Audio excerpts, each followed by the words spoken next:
J'ai jamais dit que toutes mes intros seraient spectaculaires, pleines d'énergie, etc. On peut très bien aussi être dimanche et être fatigué et avoir quand même envie de tourner des vidéos. Ne m'en veuillez pas, bien le bonjour, comment ils vont là-dedans, etc. Vous connaissez la chanson quand même. Contrairement à ce que beaucoup de gens pensent, la création de vidéos, que ce soit sur YouTube, TikTok, etc., bah ça demande un peu de réflexion et un peu de travail, quoi. C'est pas, bon, je filme une bêtise et puis je l'envoie et c'est fini. Quoique pour certains c'est vrai, mais en tout cas dans la majorité des youtubeurs que je connais, et bah c'est beaucoup plus compliqué que ça. Et nous, ça va bientôt faire 3 ans sur la chaîne J&J qu'on fait des vidéos. D'ailleurs, sachez que 65% d'entre vous qui regardez la vidéo n'êtes pas abonnés. J'ai toujours rêvé de dire cette phrase. Donc abonnez-vous, c'est le moment. Je vais pas vous laisser du temps parce que je vais continuer, mais vous pouvez continuer à écouter ce que je dis et en même temps vous abonner. D'ailleurs là, vous auriez largement eu le temps de vous abonner. Donc pendant ces 3 ans, on a fait à peu près 120 vidéos, un truc comme ça. Et au fur et à mesure des vidéos, et ben on a découvert des petites astuces, des tips ou même des logiciels qui permettent de faire des vidéos plus rapidement, plus efficacement et qui simplifient certaines étapes de la création de vidéos. Et donc dans cette vidéo, je vais vous présenter 5 trucs et astuces qui permettent de faciliter la création de vidéos. Je voudrais passer une dédicace à Fred, que vous connaissez sûrement puisque j'en parle régulièrement sur la chaîne. Et en fait récemment, il a fait un vlog, enfin un vlog, puisque c'est comme ça qu'il appelle ses vlogs, dans lequel il parlait d'un logiciel qui l'aide à faire ses vidéos. Et c'est ce qui m'a donné envie de faire cette vidéo là. Donc une fois que vous avez terminé cette vidéo, n'hésitez pas à aller regarder la scène. Il y a plein de trucs et astuces pour se lancer sur YouTube, faire du montage, etc. Ça peut être vachement intéressant pour vous. Je vous dis ça, je dirais. Pixabay, Zapsplat, la librairie audio de YouTube ou encore Giphy sont 4 de mes sites préférés pour créer des vidéos. Pixabay, c'est une bibliothèque d'images et de vidéos que vous pouvez calibrer pour avoir que des trucs libres de droit. Donc vous pouvez intégrer toutes les photos et vidéos qui sont libres de droit à travers cette interface, parce que quand vous faites des vidéos, c'est bien d'utiliser du contenu qui est à vous, qui est en tout cas à personne d'autre, parce que sinon ça s'appelle du vol.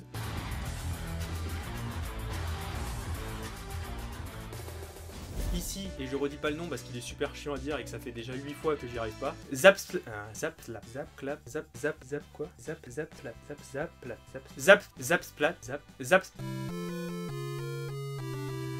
c'est une bibliothèque de sons et effets audio pareil, libre de droit. Donc ça peut vous permettre de télécharger de nouveaux jingles, de nouveaux effets pour vos transitions, etc.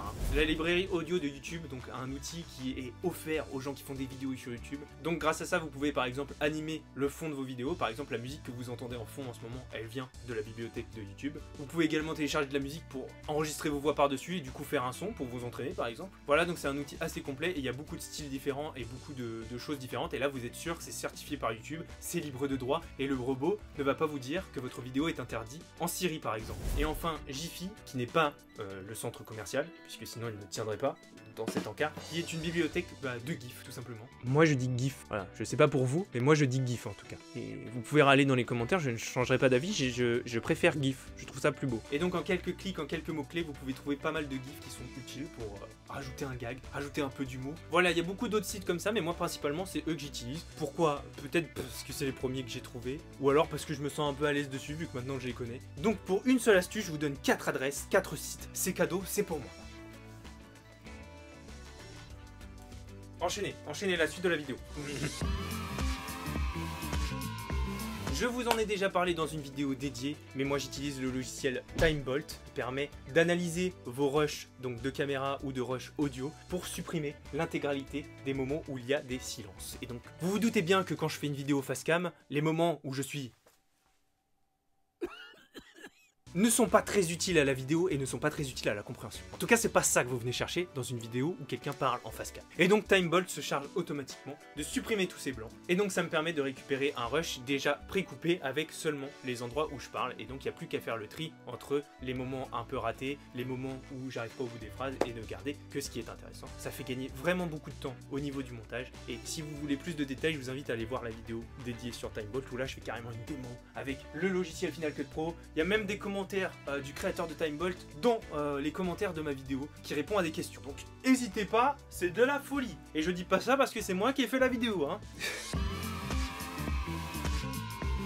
On arrive sur l'un des outils que je préfère et qui est le plus utile et le plus ancien sur la chaîne, c'est-à-dire que c'est le truc qu'on utilise depuis le plus longtemps dans tout ce que je vais vous présenter aujourd'hui. Ça s'appelle Trello. C'est un logiciel de gestion qui se présente sous cette forme. Donc vous avez des listes. Dans ces listes, vous pouvez mettre des cartes. Et sur ces cartes, vous pouvez attacher des images, des hyperliens, des textes, des dates pour créer un calendrier. Et avec ces cartes, vous pouvez les balader d'une liste à l'autre. Et donc nous, par exemple, on a une liste idées, donc dans laquelle il y a toutes nos idées de vidéos YouTube. Parce que clairement, depuis que je fais des vidéos sur YouTube, j'ai des idées qui pop tous les jours. C'est pas forcément des bonnes idées, je vous l'admets. Je vous mets d'ailleurs là en ce moment la pire idée qu'il y a dans notre liste d'idées. Mais bon, c'est quand même bien de les noter et un jour pouvoir revenir dessus et se dire ah oui c'est vrai que j'avais ça. Ça permet en panne d'inspi de quand même avoir des idées qui sont notées quelque part. On a des listes catégories, donc avec les vidéos que moi je dois tourner, les vidéos que JS doit tourner, les vidéos qu'on doit tourner ensemble. On attache dessus les différents PowerPoint, les différents sites internet, les différents Reddit qu'on a besoin pour faire la vidéo. Et donc au moment du tournage, on a juste à ouvrir Trello, on ouvre la carte et on a tous les assets qu'on a besoin pour faire la vidéo.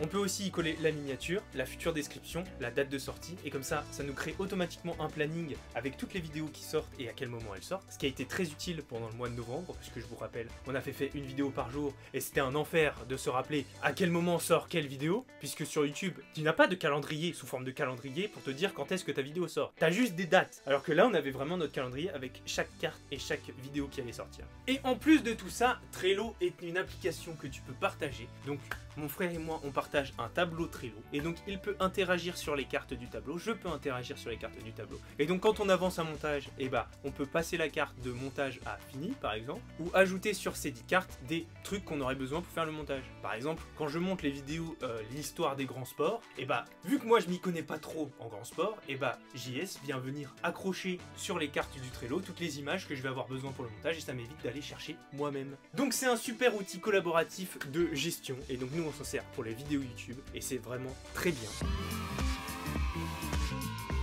Jusqu'à maintenant, je vous ai montré que des trucs qui sont logiciels et qui sont sur internet. Là, je peux vous montrer un truc qui est physique que j'ai dans la main, qui est le Razer Tartarus, que vous avez déjà dû voir dans mes vidéos making of ou des trucs comme ça, et que vous avez sûrement dû voir sur la chaîne de Romain Laneri de Tech News et Test, puisqu'il l'utilise et c'est depuis sa vidéo que moi je l'ai acheté. Donc c'est un espèce de clavier mécanique, donc pour la main gauche, où toutes les touches sont programmables dans le logiciel de Razer, et donc pour faire du montage c'est bien pratique, puisque pour ceux qui ne le savent pas, quand on fait du montage, il y a beaucoup de raccourcis clavier dans les logiciels de montage. Par exemple dans Final Cut Pro, il y en a 1 milliard. D'ailleurs si je vous trouve la feuille en ce moment, même à l'écran, vous auriez le nombre hallucinant de raccourcis clavier qu'il y a. Et donc pour éviter d'avoir à chaque fois à, avec la souris, bouger, puis avec votre main aller taper sur le clavier pour changer de touche, etc. Et bah avec le Razer Tartarus, vous programmez l'intégralité des touches avec les raccourcis dont vous vous servez le plus dans vos logiciels de montage, donc moi sur Final Cut Pro. Et donc avec votre souris, vous pouvez vous balader dans la timeline, et avec votre autre main, vous pouvez faire toutes les actions sans avoir à bouger votre main pour la ramener sur le clavier. Et là vous allez me dire, c'est peut-être un peu de la fainéantise d'acheter un truc qui vaut quand même 90 €, quand même c'est pas donné,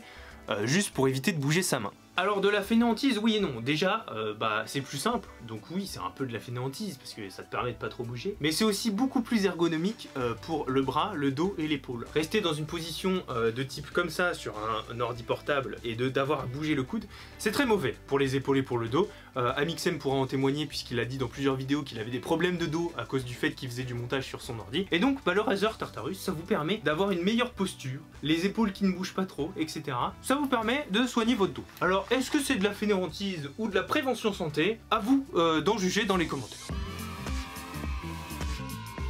Et enfin, je vous présente mon indispensable YouTube. Je l'ai gardé pour la fin pour une excellente raison. Je vous présente le Jean Seb.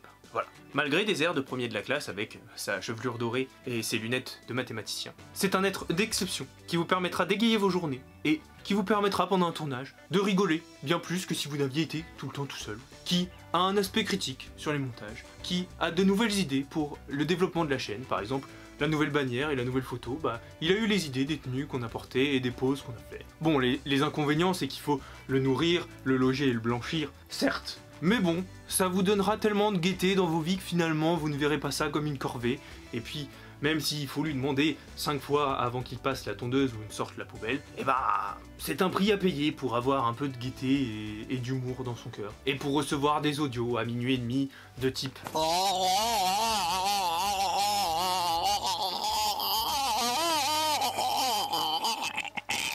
Donc voilà messieurs dames, je vous ai présenté mes trucs et astuces indispensables pour faire des vidéos sur YouTube. Donc n'hésitez pas à vous en servir. Tous les logiciels ou les sites dont j'ai parlé sont dans la description. Le lien pour le Razer Tartarus est aussi dans la description. Malheureusement, je ne peux pas mettre de lien pour s'acheter un Jean Seb. C'est pas encore en vente. Voilà, quelques améliorations à rajouter dessus pour qu'il soit bien finalisé, mais c'est en bonne voie. Un jour vous pourrez certainement vous en acheter un sur Utip. Bon après si tout le monde en a un, ce serait plus très unique, et donc on aurait des chaînes du genre Fred et J, Naturellement et J, Shodan et J. Ça enlèverait le côté unique de notre chaîne. Et jusqu'à la semaine prochaine, je vous souhaite d'excellentes soirées, d'excellentes journées, et moi je vous dis cordialement et à bientôt sur la chaîne JJ.